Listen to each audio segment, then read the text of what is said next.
We have Chapter 10, Section 5, Independent and Dependent Events. The essential question is, what is the difference between independent and dependent events?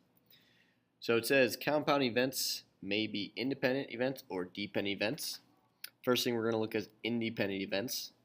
And those are if the occurrence of one event does not affect the likelihood the other events will occur. So up until now, everything we've done has been independent. So everything that we did in 10.4 were independent events. So we're just going to look at a couple more of those and then compare it to dependent events.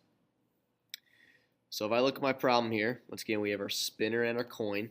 Kind of hopefully getting pretty comfortable with those two things because we've seen those a lot. It says, what is the probability of spinning a prime number and flipping tails? So remember, if I'm looking for a prime number, and if I have the spinner 1, 2, 3, 4, and 5, the prime numbers of those are 2, 3, and 5. Right? So I have probability getting prime, and that's going to give me a 3 out of 5 proportion. Okay, so if I spin the spinner, 3 out of 5 are prime. It has zero effect on my outcome of flipping this coin. So if I flip a coin, and I'm looking for tails, that probability is going to be a half. So remember, just like what we did in 10.4, I'm going to take these two fractions, 3/5 and 1/2, and I'm going to multiply them together to get 3/10. So my probability that I'm going to spin a prime number and flip tails is 3 out of 10, or in this particular case, 30%. If I look at question letter B, it says, what is the probability of spinning a multiple of 2 and flipping heads? So if I'm looking up at the spinner, a multiple of 2 would be 2 and 4.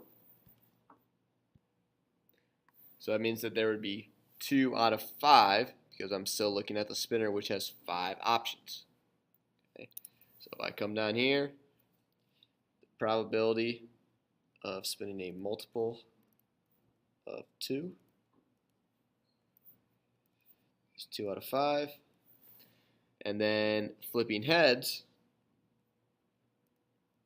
it's identical to flipping tails, just 1/2 probability. And once again, neither of these results have an effect on one another. So I'm just going to multiply them together. 2/5 times 1/2. And remember, I'm always just going to multiply straight across. So I get 2/10. Make sure we simplify. Divide both by 2 to get 1/5. So those are both independent events. Let's look at the backside. So this is where it's going to be a little bit different.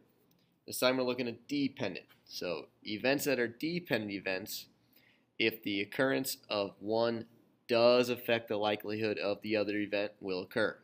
All right, so it's going to be a little bit different how we do this. So it says people are randomly chosen to be game show contestants from an audience of 100 people. You are with 5 of your relatives and 6 other friends. What is the probability that one of your relatives is chosen first and then one of your friends is chosen second?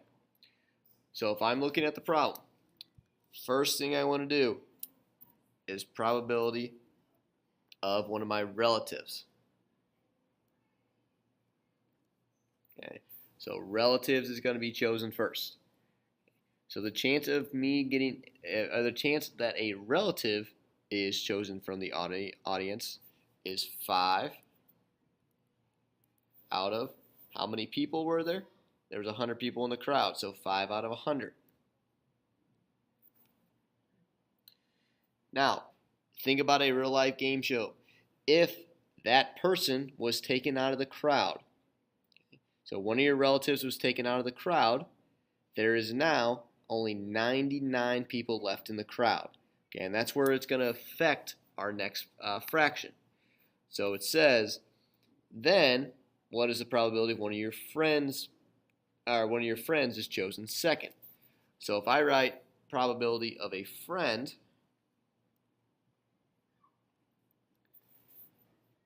it's still going to be 6 because you still have 6 other friends, but there's not 100 people left in the crowd. There's only 99 because your relative was already taken. So in this particular case, we're going to have 2 separate denominators. Now, when we're doing problems like this, these numbers can get very large, as you can see.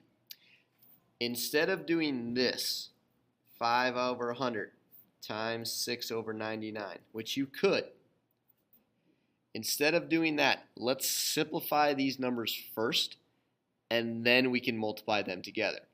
So what I'm going to do, I'm going to go off to the side here, and I'm going to simplify both of these. So 5 can go into 100, so I'm going to divide both of these by 5.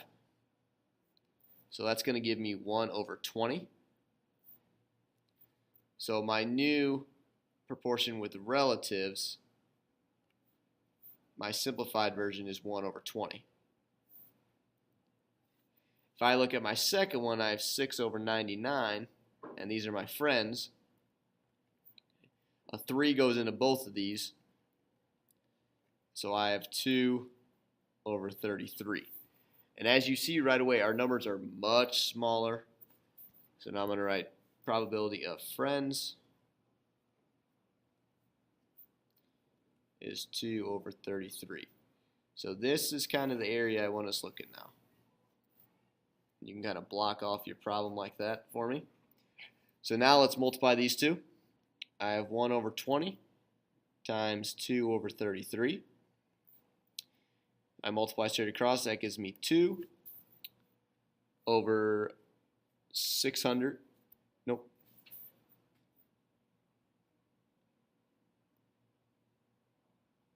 Yep. So, sorry.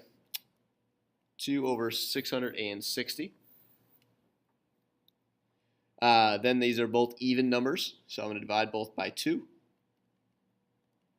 And I'm going to end up with 1 over 330.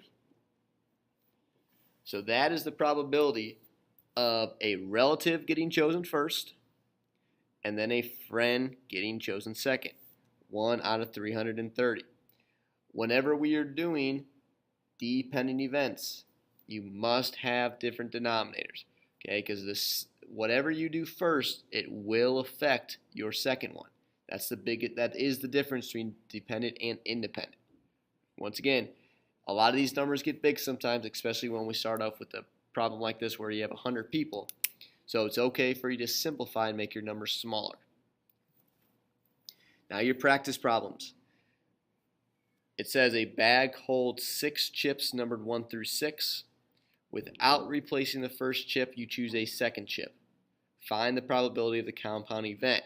So if it says choosing an even number and then choosing an odd number, if you put your hand in a bag and if you took out a chip and one of them was an even number, say 6, you don't replace that chip back in the bag.